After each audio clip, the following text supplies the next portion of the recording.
नमस्कार बच्चों, मैं अनिल विश्वकर्मा। बहुत बहुत स्वागत है आपका हमारे इस YouTube चैनल साइंस वाला में। तो बच्चों, आज मैं आपको पढ़ाऊंगा बहुल आवेशों के बीच बल, जिसे अध्यारोपण का सिद्धांत भी कहते हैं। तो चलिए शुरू करते हैं आज की क्लास। तो आप लोग हेडिंग डाल दीजिए, बहुल आवेशों के बीच बल, पुस्तक में अध्यारोपण का सिद्धांत। तो हेडिंग डाल दीजिए, बहुल आवेशों के बीच बल,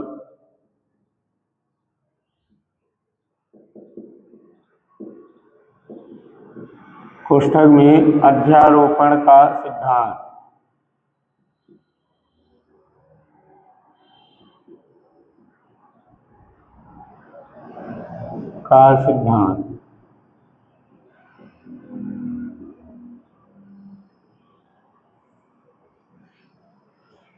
तो देखिए बच्चों, ये अध्यारोपण का सिद्धांत क्या है।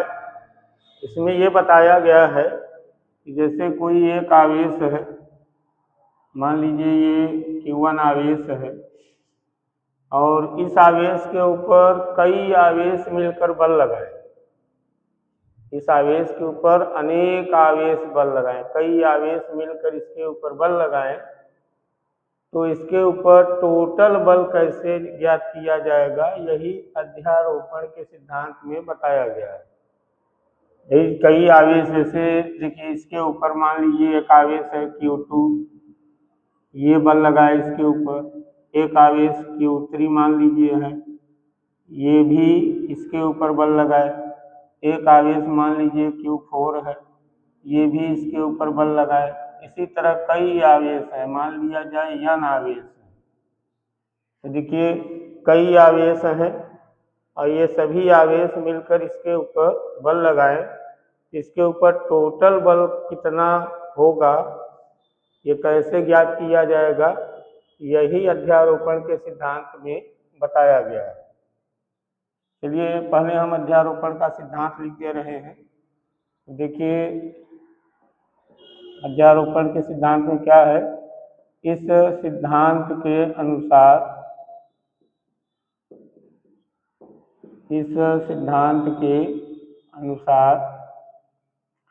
किसी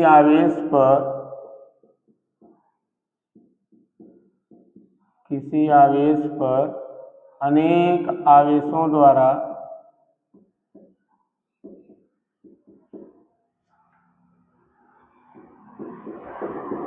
लगाया गया परिणामी विद्युत बल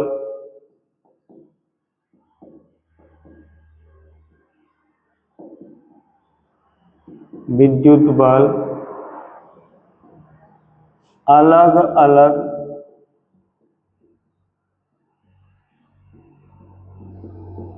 आवेशों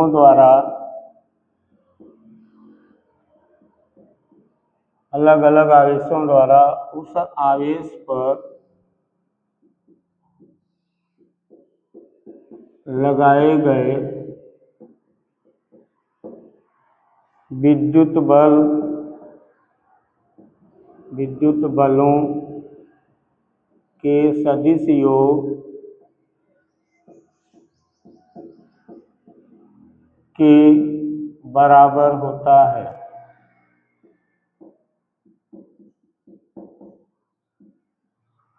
तो देखिए बच्चों, इस सिद्धांत में बताया गया है कि किसी आवेश पर अनेक आवेशों द्वारा लगाया गया परिणामी विद्युत बल किसके बराबर होता है।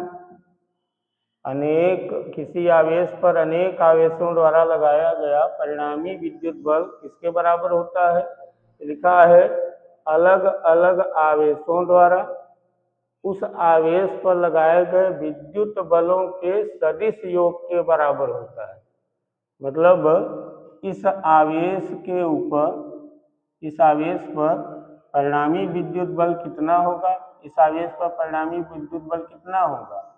बता रहे हैं कि अलग अलग आवेशों द्वारा लगाए गए विद्युत बल, अलग अलग आवेशों द्वारा लगाए गए विद्युत बल का सदिश योग कर दीजिए तो उसी के बराबर होगा परिणामी विद्युत बल। तो क्या कीजिए कि इस आवेश के द्वारा इसके ऊपर पहले बल निकालिए कि कितना बल लग रहा है। इस आवेश के द्वारा इसके ऊपर कितना बल लग रहा है, इस आवेश के द्वारा इसके ऊपर कितना बल लग रहा है, इस आवेश के द्वारा इसके ऊपर कितना बल लग रहा है। इसी तरह जितने आवेश हैं सभी आवेशों के द्वारा इसके ऊपर कितना बल लग रहा है, ये अलग अलग पहले निकालिए। और जब सभी बल आ जाएंगे, सभी आवेशों के द्वारा इस पे लगने वाला बल आ जाएगा, तो सभी बलों का क्या कर दीजिए, सदिश योग कर दीजिए। तब इसके ऊपर परिणामी विद्युत बल आपको मिल जाएगा। जैसे मान लिया जाए कि इस आवेश के द्वारा इसके ऊपर लगने वाला बल मान लिया जाए F12 है। देखिए जैसे इस आवेश के द्वारा इसके ऊपर लगने वाला बल मान लिया जाए F12 है। देखिए ये धनात्मक आवेश है, ये भी धनात्मक आवेश है। ये आवेश इसके ऊपर बल लगा के इसे प्रतिकर्षित करेगा यानी उधर धक्का देगा। अब मान लिया जाए इसके द्वारा इसके ऊपर लगने वाला बल कितना है, F12। F12 देखिए किस पे बल लग रहा है, पहले आवेश पर। कौन लगा रहा है, ये Q2 वाला आवेश, इसीलिए F12 लिखे हैं। अब देखिए तीसरा आवेश मान लीजिए इसके ऊपर बल लगाया, जिसकी दिशा इधर होगी, ये भी प्रतिकर्षण बल होगा। तो इसके ऊपर कौन बल लगा रहा है, Q3। तो यहाँ लिखें F1 के ऊपर यानी Q1 के ऊपर कौन बल लगा रहा है, Q3। यहाँ 3 लिख दी, F13 हुआ। ऐसे इसके द्वारा इसके ऊपर लगाया गया बल मान लिया जाए, जिसकी दिशा इधर होगी, F14 है। Q4 के द्वारा Q1 पे लगने वाला बल है F14, और इसके द्वारा इसके ऊपर लगने वाला बल मान लिया जाए F1N है। तो देखिए यहाँ कई आवेश हैं और ये सभी आवेश मिलकर अकेले इस आवेश के ऊपर बल लगा रहे हैं ना। ये जो बल लग रहे हैं इसी का क्या कर देना है, सदिश योग कर दीजिए, इसके ऊपर परिणामी विद्युत बल आपको मिल जाएगा। तो अध्यारोपण के सिद्धांत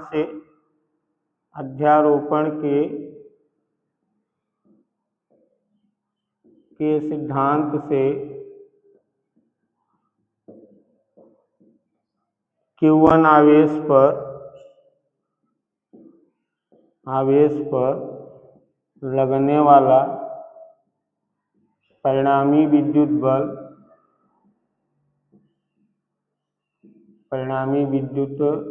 बल जिसे हम F लिख रहे हैं, F मतलब परिणामी विद्युत बल, F बराबर सबका सदिश योग कर रहे हैं, जितने बल लग रहे हैं सबका सदिश योग।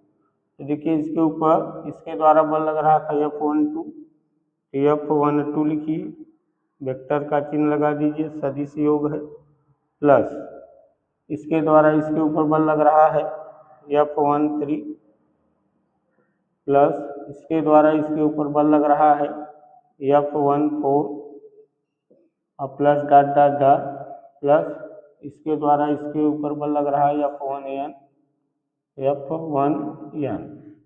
तो अध्यारोपण के सिद्धांत से इस आवेश के ऊपर लगने वाला परिणामी विद्युत बल कैसे आएगा, जितने बल लग रहे हैं सभी बलों का क्या कर दिया गया है, सदिश योग कर दिया गया है। यही अध्यारोपण का सिद्धांत है। इसे आप लोग नोट कर लीजिए, तो इसी पे हम सवाल बता रहे हैं आपको, नोट कर लीजिए इसे।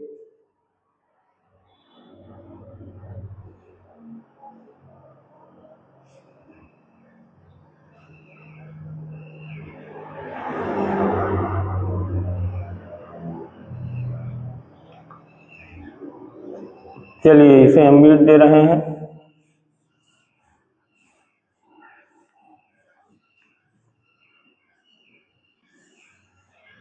चलिए सवाल लिखिए इसी नियम पर।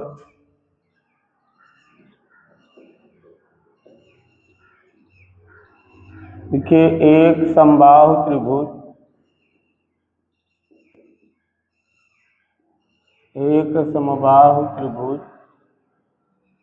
ABC के तीनों कोनों पर 10 कूलाम का आवेश प्लस 10 कूलाम का आवेश रखा है।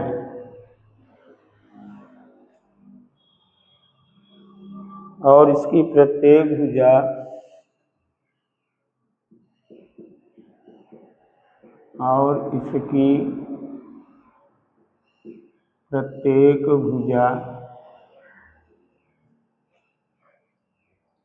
दस मीटर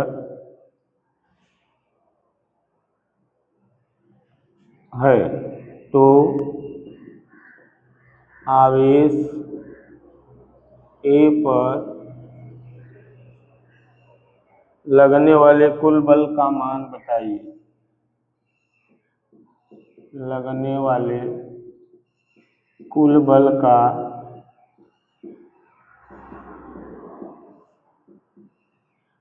मान बताइए।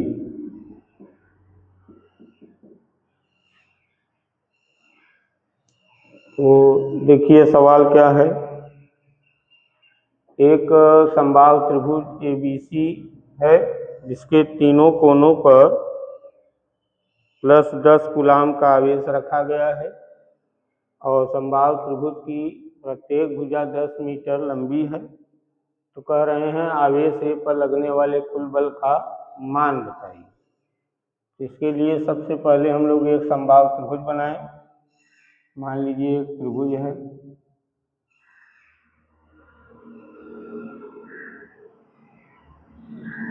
ये मान लीजिए त्रिभुज है और इसका नाम रख दें ABC। ABC कहीं भी ABC लिख सकते हैं। यहाँ A लिखिए, यहाँ B लिखिए, यहाँ C लिखिए, कहीं भी।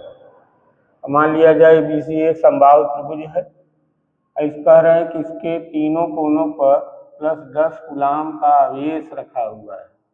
यहाँ भी कोने पर प्लस 10 कूलाम का आवेश है, यहाँ भी प्लस 10 कूलाम का आवेश है और यहाँ भी प्लस 10 कूलाम का आवेश रखा हुआ है। और ये बताया गया है कि इसकी प्रत्येक भुजा कितनी लंबी है, 10 मीटर। इसकी भुजाओं की लंबाइयाँ हैं 10 मीटर, 10 मीटर। अब ये कह रहे हैं कि आवेश A पर, ये यहाँ जो आवेश है A पर, आवेश A पर लगने वाले कुल बल का मान बताइए। यानी A पर यहाँ पर जो आवेश रखा है 10 कूलाम का, इस पर कुल कितना बल लगेगा यही बताना है। तो देखिए कैसे हल करना है। एक चीज और जान लीजिए, समबाहु त्रिभुज है। समबाहु त्रिभुज की हर भुजाओं की लंबाई बराबर होती है। इसका प्रत्येक कोण 60-60 अंश का होता है। प्रत्येक कोण कितना होता है, 60-60 अंश का होता है। समबाहु त्रिभुज का ये गुण है, इसकी प्रत्येक भुजाएं बराबर होती हैं और इसका प्रत्येक कोण 60 अंश का होता है। चलिए आवेश A पर लगने वाला कुल बल निकालना है। देखिए कैसे निकाला जाए। देखिए बच्चों, यहाँ A पर जो आवेश रखा हुआ है, A पर जो आवेश रखा हुआ है उसके ऊपर ये आवेश यानी B पे जो आवेश रखा ये भी इसके ऊपर बल लगाएगा। C पर जो आवेश रखा हुआ है वो भी इसके ऊपर बल लगाएगा। इसका मतलब इसके ऊपर 2 बल लगेंगे। कौन कौन लगाएगा? B पे जो आवेश रखा है ये भी इसके ऊपर बल लगाएगा और C पे जो आवेश रखा है वो भी इसके ऊपर बल लगाएगा तो यहाँ जो आवेश रखा है इसके ऊपर 2 बल लगेंगे। तो पहले वो 2 बल ढूंढिए, तब इसके ऊपर टोटल बल कितना लगेगा ये हम लोग पता करेंगे। तो मान लिया जाए कि बी के द्वारा, यानी बी पे जो आवेश रखा है उसके द्वारा ए पे रखे आवेश पे लगने वाला बल की दिशा देखिए, लगने वाले बल की दिशा पहले निर्धारित कीजिए। देखिए ये धनात्मक है, ये भी धनात्मक है, ये आवेश इसके ऊपर बल लगा के इसे प्रतिकर्षित करेगा, ये आवेश इसके ऊपर बल लगा के इसे प्रतिकर्षित करेगा, क्योंकि जो दोनों धनात्मक है तो इसका मतलब इसके द्वारा इसके ऊपर जो बल लगेगा वो प्रतिकर्षण बल होगा। तो उसकी दिशा इसी इन दोनों आवेशों को मिलाने वाली लाइन की ही दिशा में उधर दिखाया जाए। तो मान लीजिए इसकी दिशा इधर है, तो बी वाले आवेश के द्वारा, यानी बी पे जो आवेश रखा है उसके द्वारा इसके ऊपर लगने वाले बल की दिशा इधर होगी। और मान लिया जाए कि वो बल कितना है, कौन लगा रहा है, बी इसके ऊपर लगा रहा है ए के ऊपर। हम यहाँ ए लिख दे रहे हैं कि कौन लगा रहा था, बी, एफ ए बी हो गया। यानी कि बी पे जो आवेश रखा है वो आवेश ए के ऊपर मान लिया जाए कितना बल लगा रहा है, एफ ए बी के बराबर। अब सी पे जो आवेश है वो भी इसके ऊपर बल लगाएगा, और दोनों धनात्मक है तो प्रतिकर्षण बल लगेगा, उसकी दिशा इसी लाइन की दिशा में आगे की ओर होगी। तो मान लिया जाए उसकी दिशा इधर है, ऐसे यहाँ ये लिखा हुआ था। अच्छा, इसके ऊपर कौन बल लगा रहा है, सी, तो यहाँ लिखें एफ, कौन लगा रहा है, सी, किसके ऊपर लगा रहा है, ए के ऊपर, तो एफ ए सी लिख लें। यानी सी के द्वारा ए पे लगने वाला बल है, और यहाँ बी के द्वारा ए पे लगने वाला बल। तो यही इन दोनों का मान पहले ज्ञात किया जाए। तो पहले एफ ए बी निकाला जाए, यहाँ लिख दें, बी पे रखे आवेश के कारण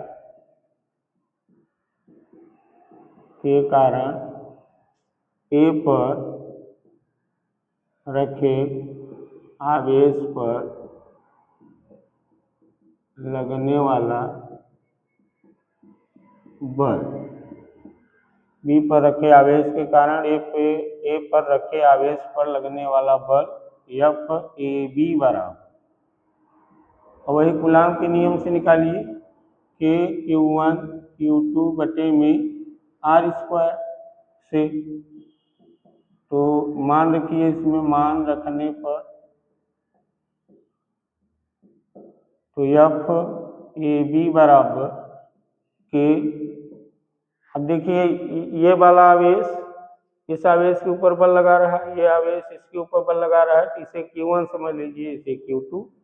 यहाँ Q1 की जगह 10 लिखिए, Q2 की जगह भी 10 लिखिए, और दूरी देखिए यहाँ से यहाँ की दूरी कितनी है, 10 मीटर, ये 10 का स्क्वायर लिखिए। यहाँ से देखिए एक 10 इससे कट जाएगा, एक 10 इससे कट जाएगा, एफ ए बी बराबर आएगा के। ये मान लीजिए पहला समीकरण हुआ। अब एफ ए सी निकालिए, यानी सी पे रखे आवेश के कारण ए पे रखे आवेश पर लगने वाला बल एफ ए सी। सी पर रखे आवेश के कारण ए पर रखे आवेश पर लगने वाला बल एफ ए सी बराबर, इसी सूत्र से, ये कूलाम का नियम है, इसी सूत्र से निकालना है। तो के लिखिए, और देखिए इस आवेश के कारण इस आवेश पर बल निकाल रहे हैं, इसे Q1 समझ लीजिए, इसे Q2। यहाँ मान रखिए Q1 का मान 10, Q2 का मान 10, और ये आर दूरी है, यहाँ से यहाँ की दूरी कितनी है, 10, तो यहाँ 10 लिखिए, 10 का स्क्वायर।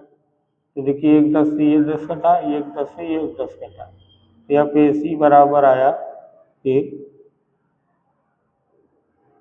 इसे समीकरण 2 मान लिया।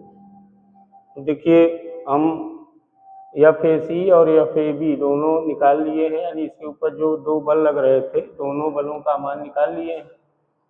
अब क्योंकि ए पे जो आवेश रखा है, ए पर जो आवेश रखा है उस पे 2 बल लग रहे हैं, तो दोनों बलों का परिणामी निकालना हो तभी टोटल बल आएगा, परिणामी बल आएगा। तो यहाँ लिखा जाए कि क्योंकि ए पर रखे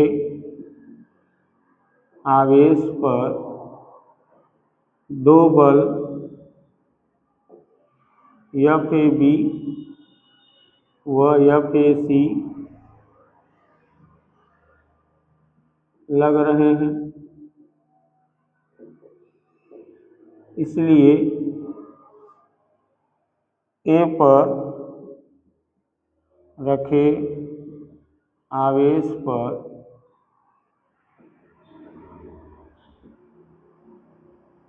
परिणामी बल, परिणामी बल निकाला जाए। परिणामी बल एफ बराबर कैसे आएगा परिणामी बल? तो देखिए ये जो 2 बल लग रहे हैं इनके बीच में यहाँ कुछ कोण भी बन रहा है। ये बल और ये बल जो लग रहे हैं इन दोनों बलों के बीच में यहाँ कुछ कोण भी बन रहा है। और कोण कितना बनेगा? देखिए यहाँ 60 अंश का कोण है तो वहाँ भी कितना बनेगा? 60 अंश ही बनेगा, क्योंकि ये दोनों कोण शीर्षाभिमुख कोण है। दोनों कोण क्या है? शीर्षाभिमुख कोण। अगर 60 अंश का कोण यहाँ है तो 60 अंश का कोण यहाँ भी होगा। तो इन दोनों बलों के बीच में कोण कितना बन रहा है? 60 अंश। तो पिछले वीडियो में आपको बताया गया था कि अगर किसी वस्तु पे 2 बल लगे और दोनों बलों के बीच में कुछ कोण भी बने तो परिणामी बल निकालने का सूत्र बताया गया था, अंडर रूट बताया गया था F1 square plus F2 square plus 2F1 F2 cos theta. ये सूत्र बताया गया था आपको। तो यहाँ F1 F2 नहीं है, यहाँ हम देखिए एक बल है एफ ए बी, एक बल है एफ ए सी। तो एफ ए बी का स्क्वायर एफ ए सी का square plus 2 F A B F A C into cos theta लिख सकते हैं। यहाँ ऐसा लिख सकते हैं एफ ए बी का square plus F A C का square plus 2 F A B into F A C into cos theta, ऐसे लिख सकते हैं। इसी में मान रख दें एफ बराबर under root F A C, F A B का मान देखिए के है, एफ ए सी का मान भी के है। यहाँ के लिखिए के स्क्वायर प्लस 2 के इंटू के कास, और इन दोनों बलों के बीच में कोण कितना था? थीटा। तो 60 अंश लिखिए थीटा की जगह पे। एफ बराबर होगा अंडर रूट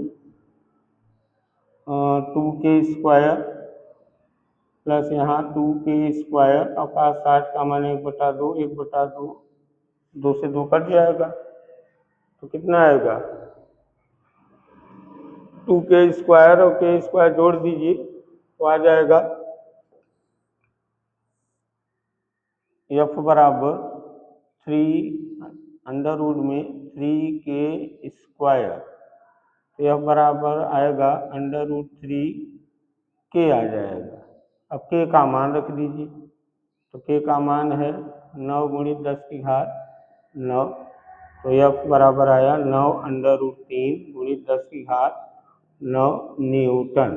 ये उत्तर है, यानी ए पर आवेश ए पर कुल इतना बल लगेगा।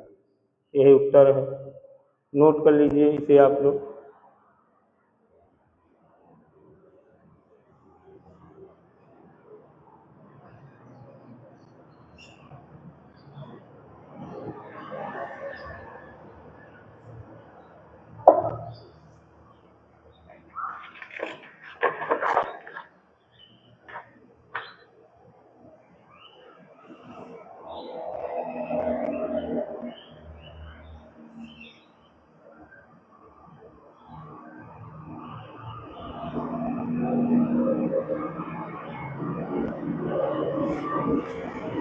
चलिए इसे मिट दे रहे हैं।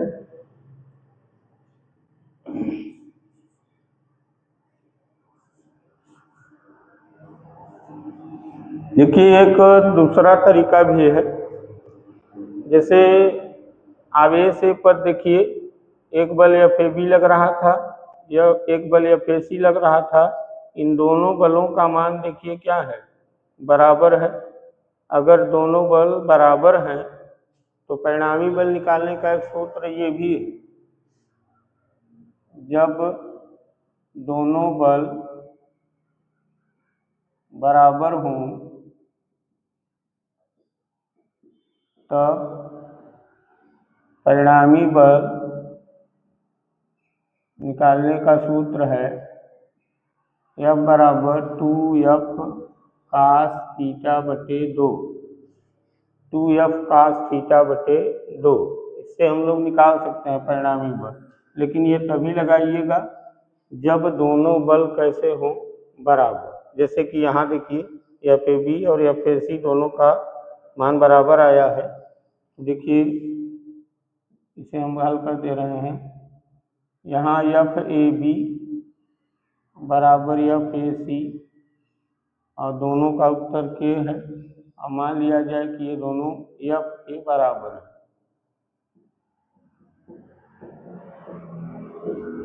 देखिए FAB FAC दोनों का उत्तर K है। यहाँ लिख दिए कि FAB FAC दोनों बराबर हैं और दोनों किसके बराबर हैं, K। अब मान लिया जाए कि ये तीनों चीज किसके बराबर है, F के बराबर। इसलिए परिणामी बल निकाला जाए। परिणामी बल F बराबर, यहाँ रखिए 2F cos थीटा का मान क्या था, 60 बटे 2। तो F का मान यहाँ K रख सकते हैं, तो 2K इंटू cos 30 आएगा यहाँ। तो 2K cos 30 का मान √3/2 और 2 से 2 काट दीजिए तो देखिए K √3 आया। K का मान रख दीजिए 9 × 10 की घात 9 √3, या लिख दीजिए 9 √3 × 10 की घात 9 न्यूटन। देखिए वही उत्तर आया है। तो ये नियम भी अच्छा है, ये नियम भी सही है, लेकिन ये तभी लगाइएगा जब दोनों बल कैसे हों, बराबर। तब परिणामी बल निकालने का सूत्र ये काम करेगा वहाँ। इसे भी लिख लीजिए।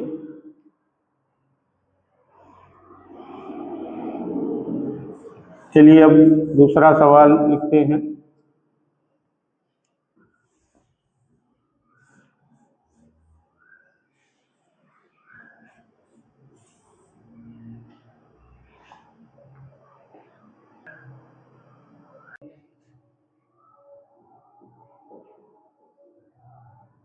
लिखिए एक समबाहु त्रिभुज के तीनों कोनों पर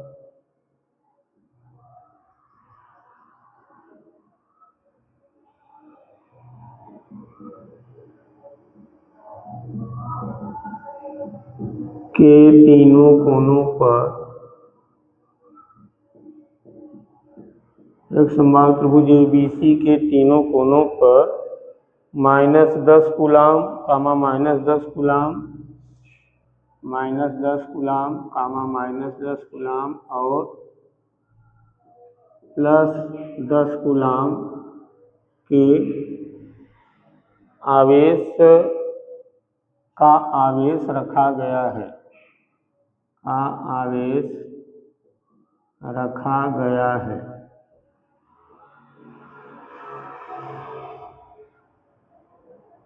और इसकी प्रत्येक भुजा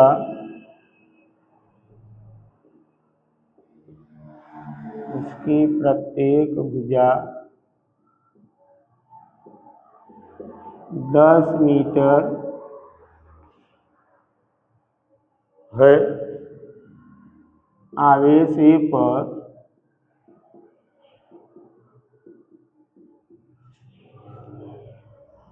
लगने वाले कुल बल का मान बताइए।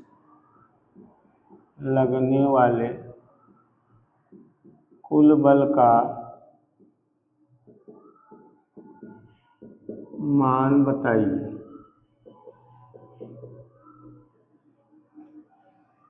ये सवाल है, तो चलिए इसे हल किया जाए। तो देखिए बच्चों, सवाल में लिखा है एक समबाहु त्रिभुज है, इसका नाम ABC है, और समबाहु त्रिभुज ABC के तीनों कोनों पर -10 कूलाम, -10 कूलाम और +10 कूलाम का आवेश रखा गया है। इसकी प्रत्येक भुजा 10 मीटर लंबी है, यानी समबाहु त्रिभुज की जो भुजाएं हैं वो 10 मीटर लंबी है। आवेश A पर लगने वाले कुल बल का मान बताइए। तो क्या कीजिए, सबसे पहले एक समबाहु त्रिभुज बनाया जाए। जैसे मान लीजिए ये समबाहु त्रिभुज है। अब इसका नाम ABC लिखा है, तो ABC कहीं भी लिख दीजिए। A यहाँ लिखिए, B यहाँ लिखिए, C यहाँ, या A यहाँ लिखिए, B यहाँ, C यहाँ, या A यहाँ लिखिए, B यहाँ लिखिए, C यहाँ, कहीं भी ABC लिख सकते हैं। और बताया गया है कि समबाहु त्रिभुज के तीनों कोनों पर 3 आवेश रखे हुए हैं। तो मान लिया जाए इस कोने पर -10 कूलाम का आवेश है, यहाँ -10 कूलाम का आवेश है, और यहाँ +10 कूलाम का आवेश। और ये बताया गया है प्रत्येक भुजा 10 मीटर लंबी है, इसकी हर भुजा 10 मीटर लंबी है। तो कह रहे हैं कि आवेश A पर कुल बल का मान बताइए, यानी यहाँ जो आवेश रखा है A पर, इस आवेश पर कुल बल कितना लग रहा है इसका मान बताना है। तो देखिए बच्चों, ध्यान से देखिए, तो यहाँ जो आवेश रखा है A पर -10 कूलाम वाला, इसके ऊपर यहाँ जो आवेश रखा है -10 कूलाम का, ये यहाँ जो रखा है आवेश, इसके ऊपर बल लगाएगा। C पे जो आवेश रखा है ये वाला, ये भी इसके ऊपर बल लगाएगा। तो देखा जाए तो इसके ऊपर 2 बल लगेंगे, एक B पे रखे आवेश के कारण लगेगा और एक C पे रखे आवेश के कारण इसके ऊपर बल लगेगा। तो इसके ऊपर 2 बल लगेंगे। तो पहले उन दोनों बलों को निकाला जाए, फिर उनका परिणामी निकाला जाए, तो पता चल जाएगा कि आवेश A पर कुल कितना बल लग रहा है। तो चलिए देखते हैं कैसे आएगा। तो देखिए, इस आवेश पर यहाँ जो आवेश रखा है वो भी बल लगाएगा। तो देखिए ये माइनस वाला आवेश है, ये भी माइनस है, यानी दोनों ऋणात्मक आवेश हैं। तो दोनों के बीच में कौन सा बल लगेगा? प्रतिकर्षण बल, अर्थात ये वाला आवेश इस आवेश के ऊपर प्रतिकर्षण बल लगाएगा, अर्थात ये आवेश इसके ऊपर बल लगा के इसे उधर धक्का देगा। इन दोनों आवेशों को मिलाने वाली लाइन की दिशा में ही धक्का देगा। तो इसके द्वारा इसके ऊपर लगने वाले बल की दिशा इधर होगी। इसे आगे बढ़ा दीजिए इस लाइन को, इधर प्रतिकर्षण बल होगा। और मान लिया जाए कि B पर रखे आवेश के कारण A पे रखे आवेश पर लगने वाला बल है FAB। B के कारण बल लग रहा है किसके ऊपर? A पे रखे आवेश पर। तो FAB से प्रदर्शित कर दिए हैं। और देखिए C पे जो आवेश रखा है यहाँ, ये भी इसके ऊपर बल लगाएगा, लेकिन देखिए धनात्मक है, ये ऋणात्मक है यहाँ वाला। तो इन दोनों के बीच में आकर्षण बल लगेगा, तो उस बल की दिशा इधर ही होगी, इसी लाइन के सीध में इधर आकर्षण बल लग रहा है। और मान लिया जाए C के द्वारा A पे जो बल लग रहा है वो FAC है। तो पहले हम FAB और FAC का मान निकालें। तो चलिए FAB निकाला जाए। FAB वाला बल किसके कारण लग रहा है? B पे रखे आवेश के कारण A पे रखे आवेश पर बल लग रहा है FAB। यहाँ लिखें B पर रखे आवेश के कारण, B पे रखे आवेश के कारण A पर लगने वाला बल FAB बराबर, वही कूलाम के नियम से निकालना है, K Q1 Q2 बटे में R² से। इसमें मान रखा जाए मान रखने पर, तो एफ ए बी बराबर, देखिए बी पे रखा आवेश ये है और इसके कारण ए पे रखे आवेश पे बल लग रहा है, तो इसे Q1 मान लीजिए, इसे Q2, और यहाँ Q1 Q2 की जगह रख दीजिए। और यहाँ से यहाँ की दूरी कितनी है 10 मीटर, तो यहाँ R की जगह 10 लिखिए। तो K लिखिए, K का मान बाद में रख देंगे। Q1 का मान 10 रखिए, Q2 का मान भी 10 लिखिए, चिन्ह सहित नहीं रखना है। तो 10 गुणित 10 और बटे में यहाँ से यहाँ की दूरी कितनी है 10 और इसका स्क्वायर, ठीक है। फिर देखिए ये 10 से एक 10 कट जाएगा, यहाँ 10 का स्क्वायर है मतलब 10 दो टू है, तो एक 10 कटा, ये दूसरा वाला 10 इससे कटा, तो एफ ए बी बराबर के आएगा। और ये जो एफ ए बी वाला बल है ये प्रतिकर्षण बल है, देखिए इसकी दिशा बी से ए की ओर है, इसकी दिशा किधर है बी से ए की ओर। अच्छा चलिए अब एफ ए सी निकाला जाए। एफ ए सी मतलब सी के कारण ए पे लगने वाला बल, तो सी पर रखे आवेश के कारण ए पर लगने वाला बल एफ ए सी बराबर, इसी सूत्र से निकालिए, के लिखिए।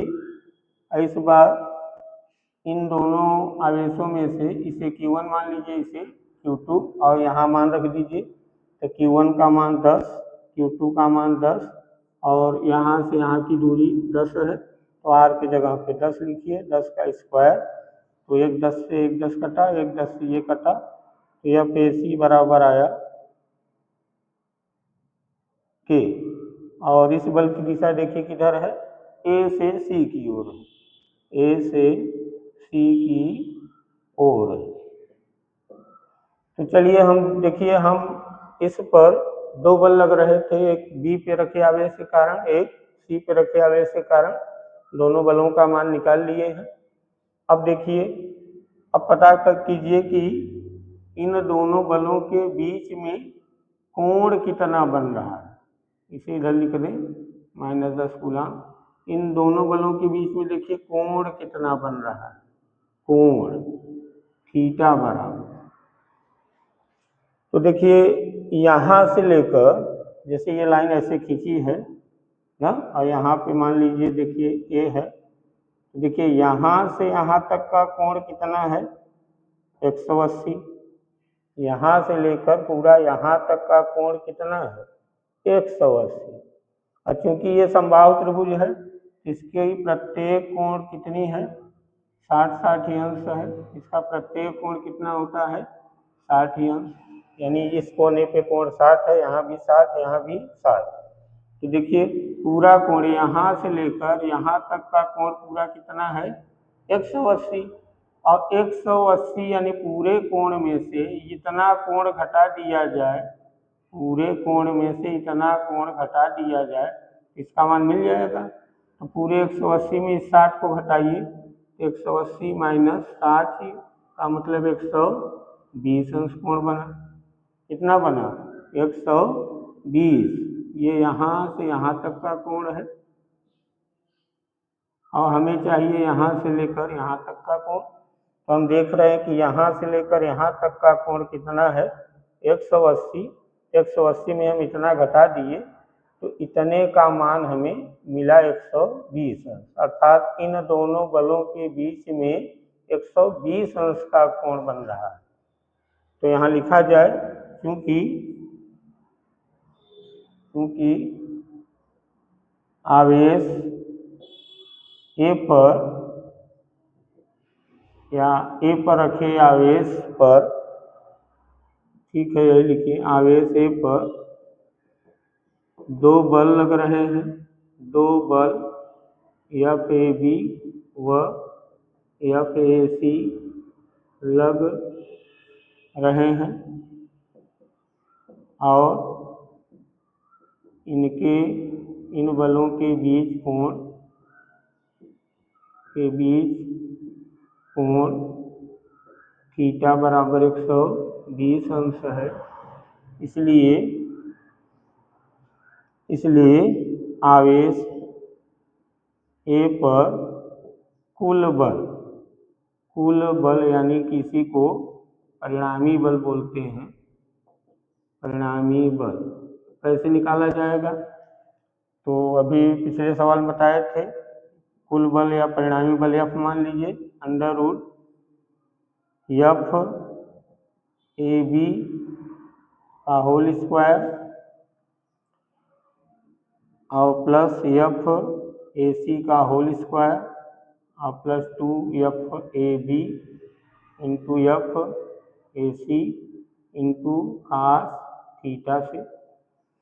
ये पिछले वीडियो में मैंने आपको एक सूत्र बताया था कि जब किसी वस्तु पर दो बल लगे और दोनों बलों के बीच में कोण बने तो परिणामी बल निकालने का सूत्र बताया गया था। F बराबर under root F1 square plus F2 square plus 2F1 F2 cos theta. इसी सूत्र से हम देखिए निकाल रहे हैं। F1 की जगह FAB लिख रहे हैं, F2 की जगह FAC लिख दे रहे हैं, इसी तरह आगे भी लिखे हुए हैं। अब इन सब का मान रख दीजिए। मान रखने पर तो F बराबर अंडर रूट FAB का मान देखिए K है तो K स्क्वायर, FAC का मान K है K स्क्वायर और plus 2FAB FAC K into K और cos थीटा का मान 120 अंश। 120 अंश तो F बराबर होगा under root 2K square plus 2K square और cos 120 का मान निकाल लीजिए। cos 120 का मान होता है cos 180 माइनस 60, cos 180 माइनस 60 बराबर माइनस cos 60 और माइनस 1/2 -1/2 होगा। -1/2 इस 2 से ये 2 कट जाएगा तो 2K स्क्वायर यहाँ लिख दे रहे हैं। F बराबर होगा under root 2K square minus K square तो F बराबर अंडर रूट K स्क्वायर तो F बराबर आया केवल K और K का मान रख दीजिए 9 × 10⁹ न्यूटन। यानी आवेश A पर कुल कितना बल लग रहा है? 9 × 10⁹ न्यूटन के बराबर। यही उत्तर है। नोट कर लीजिए आप लोग इसे।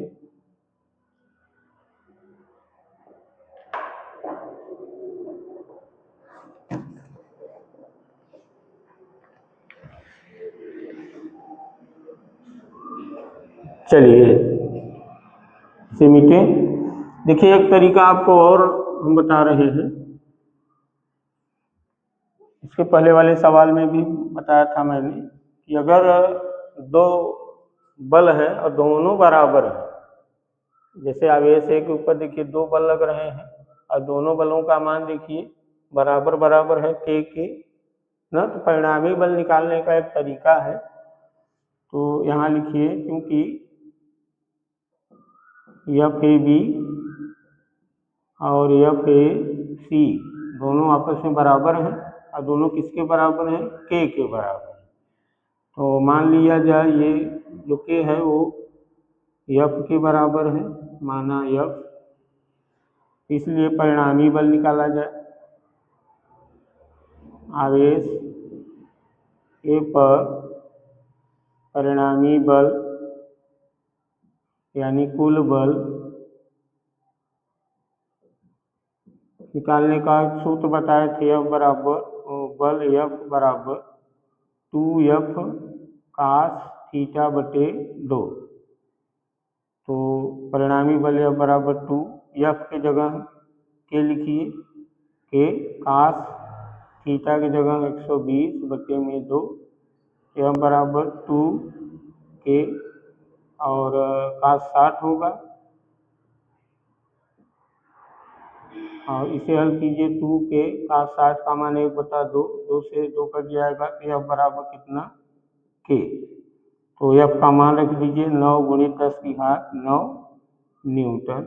ऐसे भी निकाल सकते हैं परिणामी बल, लेकिन ये तरीका तब सही रहेगा जब जो बल लग रहे हैं उन दोनों बलों का मान क्या रहे, समान रहे। जैसे यहाँ के दोनों का मान कैसा है, समान है, तो परिणामी बल इस सूत्र से निकाल सकते हैं। नोट कर लीजिए इसे। चलिए इसे मीट दे रहे हैं।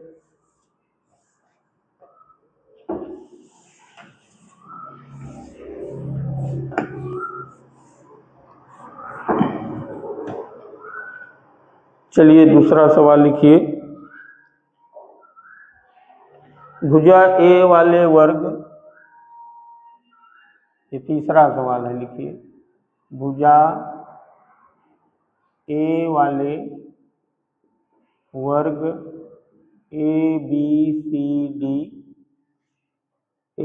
सी डी के प्रत्येक कोने पर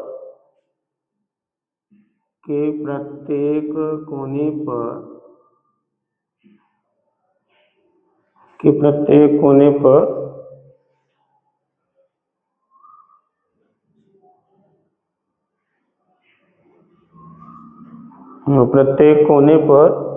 आवेश रखा है।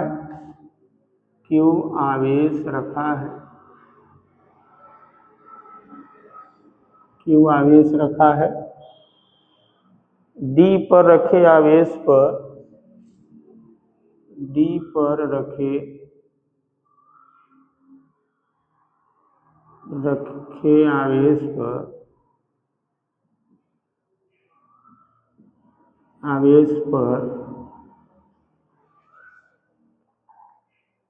रखे आवेश पर लगने वाला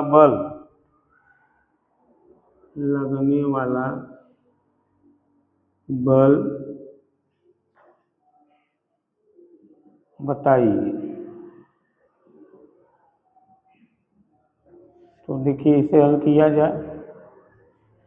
तो देखिए सवाल में बता रहे हैं भुजा ए वाला वर्ग है जिसका नाम ABCD रख दिया गया है और इसके प्रत्येक कोने पे Q आवेश रखा है। D पे जो आवेश रखा है उस पे लगने वाला बल बताना है। तो एक वर्ग बनाया जाए। जैसे मान लीजिए एक वर्ग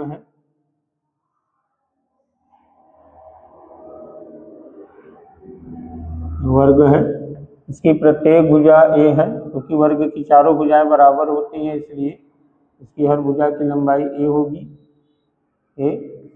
और प्रत्येक कोने पे क्या रखा गया है, आवेश।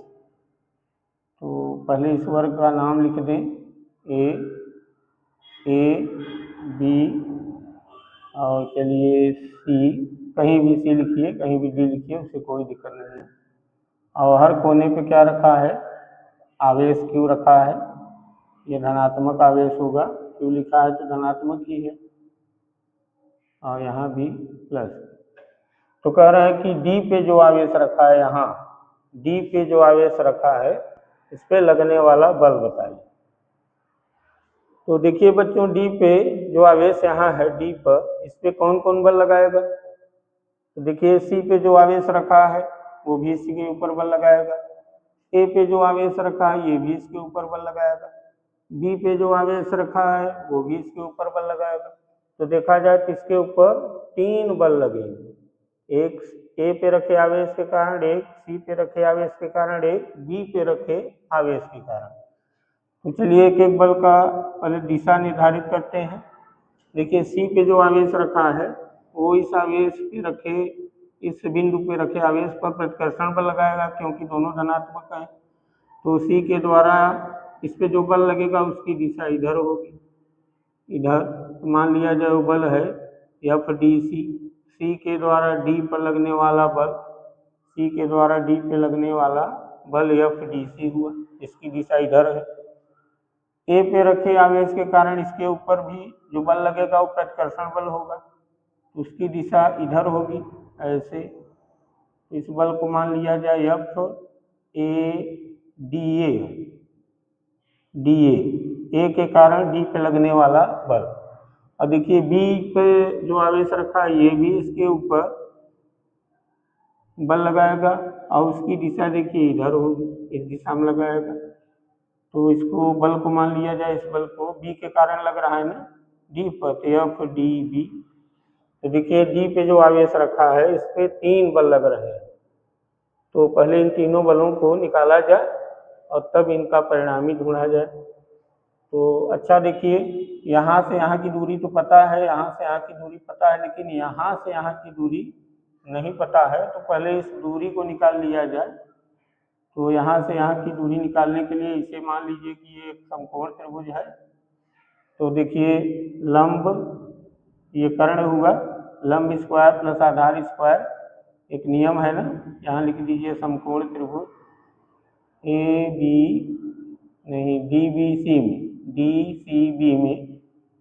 सी बी में कर्ण स्क्वायर बराबर लंब स्क्वायर और धन आधार स्क्वायर से कर्ण ये है डी बी स्क्वायर बराबर लंब इसे समझ लीजिए इसकी लंबाई ए है, और आधार इसे समझ लीजिए जिसकी लंबाई ए है।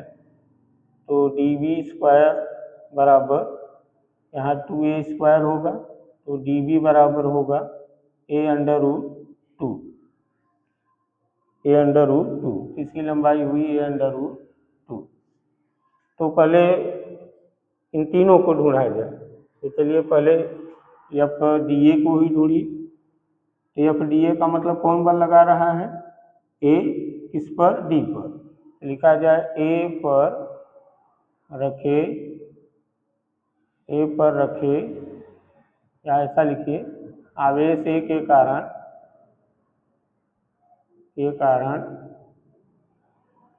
डी पर लगने वाला बल एफ ए के कारण डी पे लगने वाला बल एफ डी ए यहाँ लिखे भी हैं। इसका मान वही कूलाम के नियम से के Q1 Q2 बटे में आर स्क्वायर से निकालिए। तो मान लिखा जाए, मान रखने पर एफ डी ए बराबर के का मान बाद में रख देंगे। देखिए इस आवेश के कारण इस पे बल निकाल रहे हैं, इस आवेश के कारण इस पर बल निकाल रहे हैं। तो इसे Q1 समझिए, इसे Q2। तो Q1 की जगह इसे लिखिए, Q2 की जगह इसे। तो Q1 की जगह Q, Q2 की जगह वही Q, और यहाँ से यहाँ की दूरी कितनी है a स्क्वायर। तो एफ डी ए बराबर आएगा के क्यू स्क्वायर बटे में a। इसी प्रकार अगर देखिए दोस्तों, तो सी पे रखे आवेश के कारण डी पे लगने वाला बल एफ डी सी का मान भी यही है, क्योंकि दोनों आवेश देखिए, जो यहाँ दोनों आवेश थे वही आवेश ये दोनों भी हैं, बीच की दूरी भी उतनी है। तो अगर देखा जाए तो इसी प्रकार एफ डी सी बराबर भी आएगा के क्यू स्क्वायर बटे में ए स्क्वायर होगा। लेकिन एफ डी बी डी वाला नहीं होगा, उसकी दूरी अलग है ना, उसकी दूरी अलग है। तो उसको भी लिखा जाए लेकिन थोड़ा चेंज होगा। तो एफ डी बी बराबर होगा के क्यू स्क्वायर बटे दूरी कितनी है देखिए ए अंडर रूट 2 का स्क्वायर हो। इसे हल करेंगे के क्यू स्क्वायर बटे में 2a स्क्वायर हो जाएगा। ठीक है, तो देखिए तीनों बलों का मान हम निकाल लिए हैं। अब इसका मतलब हुआ कि डी पे जो आवेश रखा है इसके ऊपर 3 बल लग रहे हैं। तो अब तीनों बलों का परिणामी निकालना है हमें। तो पहले क्या कीजिए कि इन दोनों बलों का परिणामी निकालिए, इसका और इसका परिणामी निकालिए। इन दोनों बलों का जो परिणामी आएगा वो उसकी दिशा यही होगी। इन दोनों बलों का जो परिणामी बल आएगा उस परिणामी बल की दिशा इसी दिशा में मानी जाएगी, क्योंकि ये दोनों बल कैसे हैं, बराबर है। देखिए इन दोनों बलों का उत्तर कैसा रहा है, बराबर है। तो अगर दोनों बल बराबर हैं तो दोनों बलों का जो परिणामी आता है वो ठीक बीचों बीच माना जाता है। तो पहले इन दोनों बलों का परिणामी निकाला जाए। तो लिखा जाए चूंकि एफ डी सी व एफ डी ए का परिणामी निकाला जाए। परिणामी बल का परिणामी निकालिए। तो परिणामी एफ से मान लीजिए प्रदर्शित करें, तो नोट कर लीजिए, तब नीचे तब लगाएंगे। नोट कर लीजिए इसे।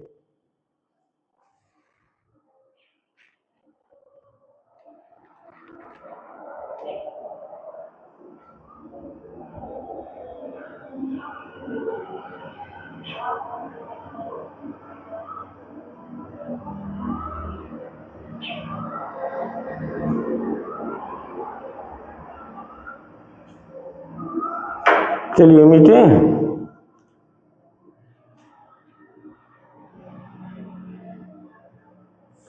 चलिए इसका कम है।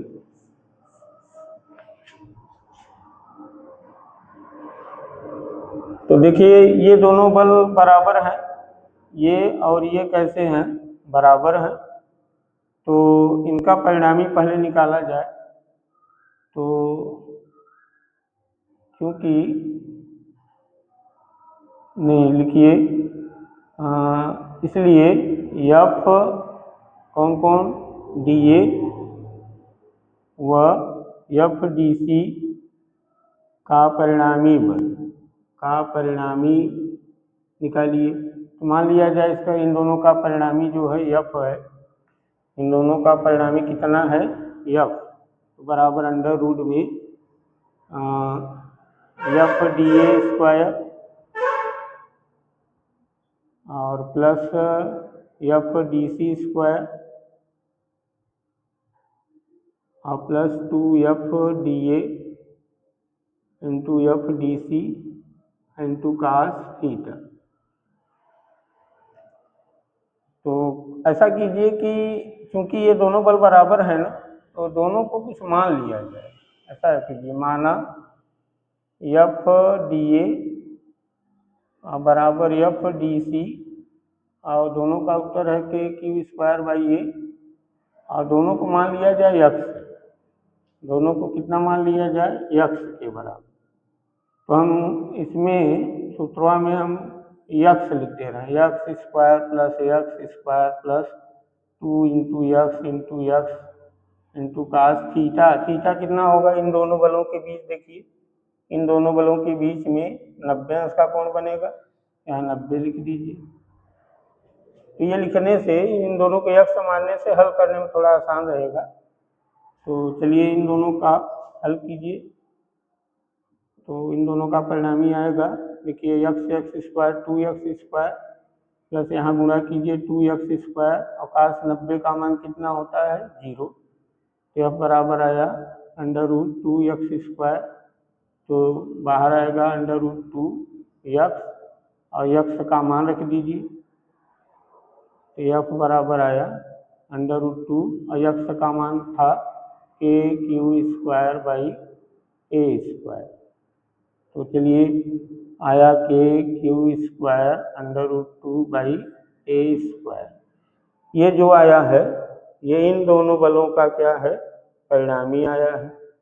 अब इन दोनों बलों का जो परिणामी आया है उसकी दिशा इधर ही रहेगी, दोनों बलों के ठीक बीच में रहेगी। यानी कि ये जो एफ आया है इसकी दिशा इसी की दिशा में रहेगी। तो पिछले वीडियो में आपको बताया गया था कि अगर दो बलों की दिशा एक ही तरफ है तो परिणामी निकालने के लिए दोनों को जोड़ना होगा।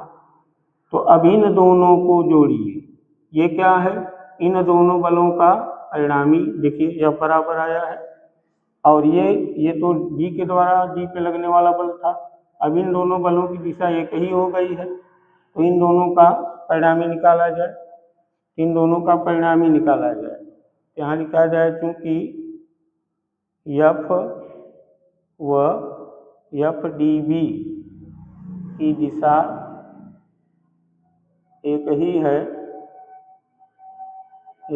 है इसलिए डी पर यानी डी पर रखे आवेश पर डी पर रखे आवेश पर लगने वाला कुल बल F बराबर टोटल बल। तो इन तीनों को जोड़ना चाहिए था अध्यारोपण के सिद्धांत से। F DC plus F DA, F DC plus F DA plus F DB। लेकिन ये इन दोनों का परिणामी हम निकाले हैं, इन दोनों का परिणामी कितना है F और प्लस F DB। तो इसका मान रखिए, अब इस F और इस F में अंतर समझिए। तो ये जो F आया है ये इन दोनों का परिणामी हम लिख दिए हैं, या कुछ अक्षर बदल सकते हैं, जैसे F1 कर दीजिए। चलिए F1 ही कर दें, इन दोनों का परिणामी F1 लिख दें। हाँ, यहाँ F1। तो F1 का मान रखिए, FDB का मान रखिए। F1 का मान लिखिए है कि क्यू स्क्वायर बटे F1 का मान के क्यू स्क्वायर √2 बटे में ए स्क्वायर प्लस FDB का मान कितना आया था के क्यू स्क्वायर बटे 2a स्क्वायर आया था। हाँ, तो इसे और हल करें। F बराबर यहाँ से कुछ कॉमन ले लीजिए, देखिए के क्यू स्क्वायर बटे ए स्क्वायर कॉमन ले लेंगे, के क्यू स्क्वायर बटे ए स्क्वायर कॉमन लेंगे तो √2 बचेगा और प्लस 1/2 बचेगा, 1/2। तो चलिए मान लीजिए यही इतना बल लग रहा है, इतना न्यूटन। यानी आवेश डी पर कुल बल कितना लग रहा है के Q square by A square कोष्ठक में √2 प्लस 1/2 न्यूटन। यही उत्तर है, नोट कर लीजिए इसे।